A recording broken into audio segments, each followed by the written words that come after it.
low feminine. I find myself thinking about snowfall and how they say that no two snowflakes are alike. Much like how they say no two sets of fingerprints are alike.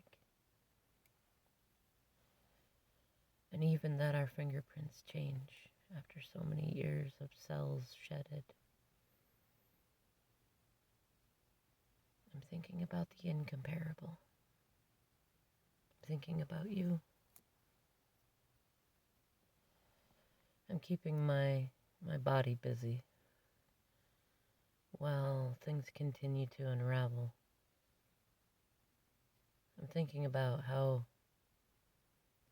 so much of my past I've spent time fighting, either running or chasing. Not just sitting and just allowing things to do what they will.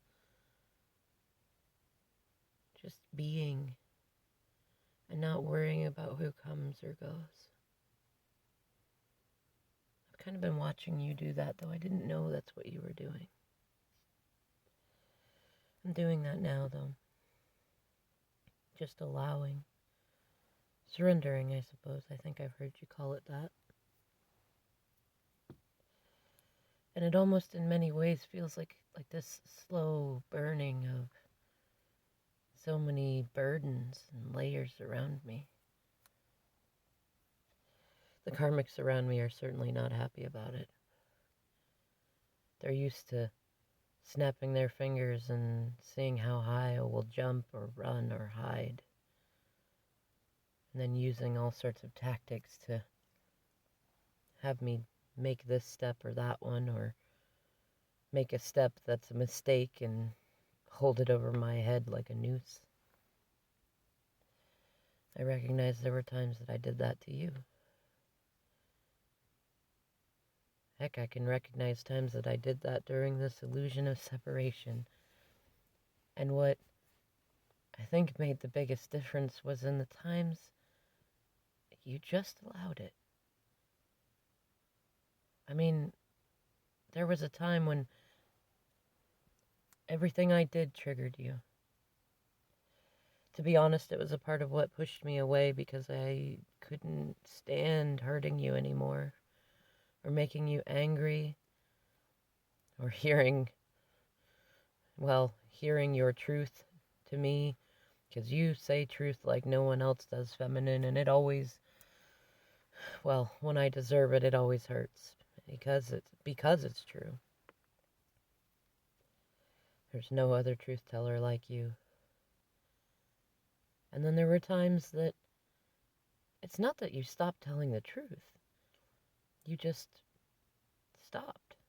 It was strange. Like, you weren't running. You weren't seeking out other arrangements. You weren't not talking to me.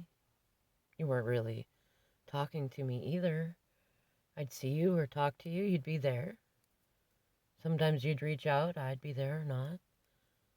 Though you didn't seem triggered by any of it. You didn't seem bothered by whether I was involved or not. You neither showed off nor didn't. You neither hid nor made yourself obscenely visible. You, no matter what I said or did, you were grateful and content. And even when I messed up, most of the time, you just giggled. I knew you knew more. You've shown me plenty. Not only do you know me better than anyone else knows me, but I know that you're massively psychic, and you trust your intuition in ways that I've never known anyone to. I know that the spirits speak to you. I know that somehow I speak to you even when I'm not trying to. And I don't know that I fully believe it yet, but I do feel some other kind of connection. And I swear I have conversations with you all the time when you're nowhere near me. When there's no messages on the phone and I haven't seen you. When there's no reason for them to be happening, they're still happening. Sometimes I feel like your presence is there, like an invisible friend when I was a kid, sort of.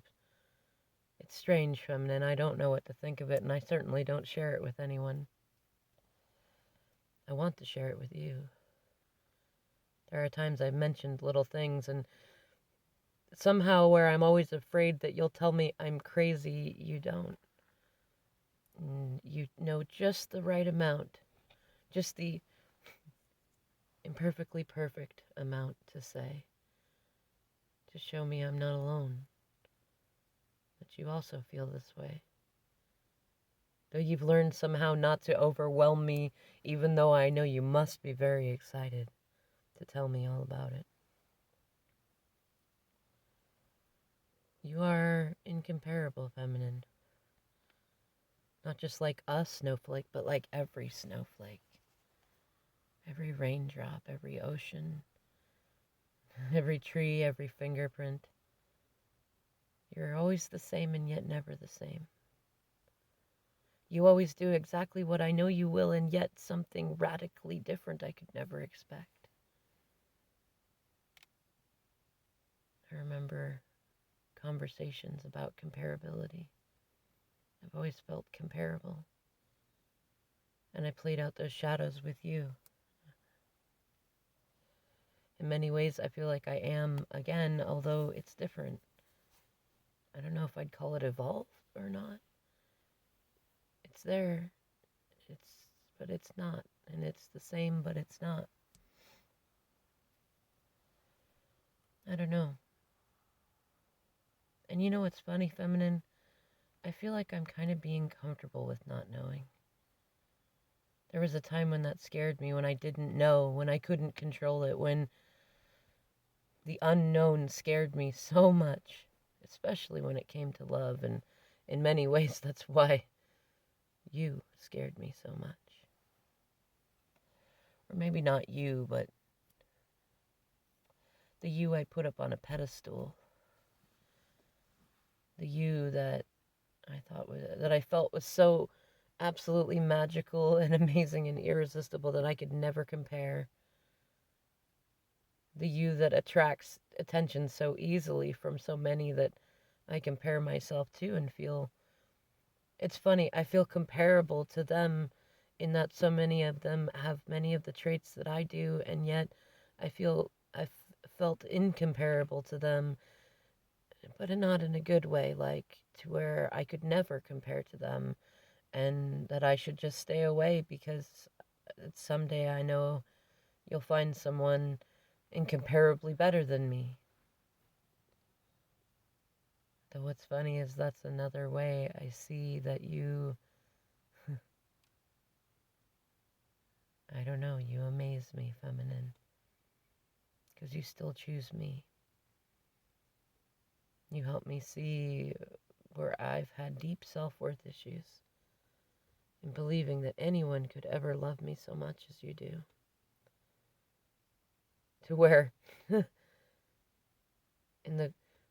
it's funny, feminine, in the worst of moments when I have wrecked everything in my life and had incredible fights with myself as many times as karmics, and it feels like everything is cascading down somehow. No matter how much madness overtakes me, no matter how much loneliness or darkness, I still hear your voice telling me you've got this. You can do it. Just keep taking steps. Little steps are still steps too. Just keep going. It's almost Sunday morning, and you know it's always been our favorite day. Just keep going. Let yourself feel how you want to feel. Live for you and love yourself with your whole heart like I do. Feminine, you've told me so many things. I find it incredible that they always exist there, even in the worst of times. And that even in your glowing up and your success, even in your worst moments. You still choose me. And you've come to a point I can see where you don't feel pressured to have to tell me all the time. And you don't have to do anything or put in any effort. And I still know. I remember when I questioned everything everyone did, especially any love they had for me. I think I'm finally to the point where I trust, where I know you always will. I can see it in your eyes, even when you're not standing in front of me. I can feel it in your words. I know the truth of it better than any other truth I've ever known. And it's funny what kind of wonders that can do for this masculine self-worth, especially after all the abandonment I've experienced in my life. All the times when I've been told I wasn't good enough, wasn't worth it, was comparable, was imperfect. Thank you, feminine, for holding on, for working on you, for always being the same and yet radically different all at the same time. You're the only one I've ever known who could be that kind of feminine.